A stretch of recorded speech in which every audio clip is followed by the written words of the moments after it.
para pendengar setia, kembali lagi bersama saya Grace dalam program Suara Perlawanan, di mana kita menelusuri jejak pahlawan yang mengukir sejarah perjuangan bangsa.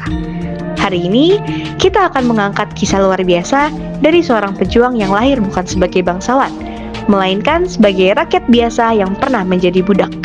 Namun, namanya kini dikenang sebagai pahlawan yang gagah dan berani. Dialah Untung Surapati.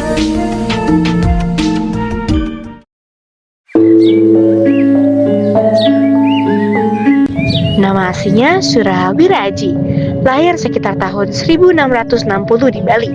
Sejak muda, ia dikenal tangguh, cerdas, dan berjiwa bebas.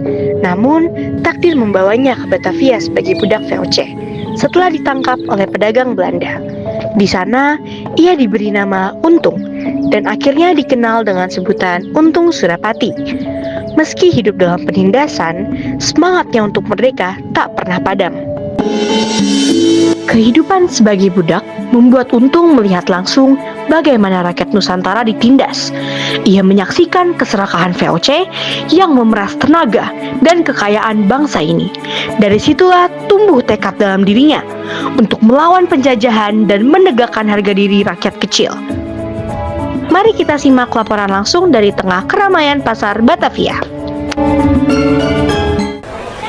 Saya Syifa Zahra, dan sekarang saya berada di tengah keramaian pasar Batavia, di mana kabar tentang sosok Untung Surapati mulai terhembus kencang di kalangan para rakyat. Di antara tumpukan rempah dan sayur mayur, saya berkesempatan berbincang dengan beberapa warga yang mengenal atau mendengar tentang perjuangan Untung Surapati. Untung itu sebelumnya seorang budak VOC, tapi sekarang dia sudah jadi pemimpin perlawanan rakyat. Kami semua di sini sangat mendukung semangatnya. Dia berani melawan penjajah yang selama ini menindas kami. Yang membuat saya kagum adalah strategi Untung yang cerdik. Ia tidak menghadapi musuh secara langsung, tetapi menyerang dengan gerilya, bergerak cepat, lalu menghilang di hutan. Jadi, meskipun pasukan VOC sangat kuat, rakyat kecil seperti kami tetap punya harapan. Dari pasar ramai ini, jelas terdengar bahwa Untung Surapati bukan hanya pejuang satu orang, melainkan simbol perlawanan dan harapan besar rakyat terhadap kemerdekaan dan keadilan.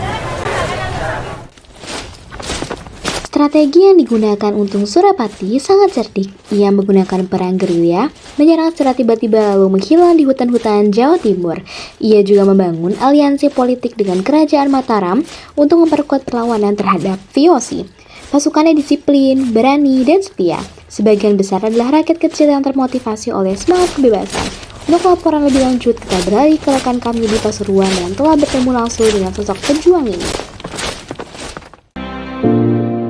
Selamat sore pendengar, saya Karissa, kini bersama sosok yang menjadi legenda di Jawa Timur, pemimpin perlawanan rakyat Pasuruan, Untung Surapati. Selamat sore Tuan Surapati, terima kasih telah berkenan berbicara dengan kami. Apa yang membuat Anda berani melawan kekuatan besar seperti Belanda? Begitu marahnya kami melihat saudara dan Ibu Pertiwi sendiri menangis di bawah kekejaman VOC. Tidak ada pilihan selain berdiri tegak dan berkata tidak. Bagaimana Anda menghadapi kekuatan VOC yang begitu besar? Kekuatan itu berasal dari cinta yang dalam terhadap tanah ini, tempat aku dilahirkan dan membesarkan anak cucuku. Lihatlah penderitaan yang kami alami. Ibu Pertiwi menangis darah, rakyat jelata hidup penuh ketakutan. Aku tidak bisa diam dan membiarkan ketidakadilan ini berlangsung. Perjuangan ini bukan untuk aku sendiri, tapi untuk generasi yang akan datang agar mereka hidup bebas tanpa belenggu. Apa pesan yang ingin Anda sampaikan kepada generasi muda di masa depan? Jangan pernah lupakan sejarah kalian.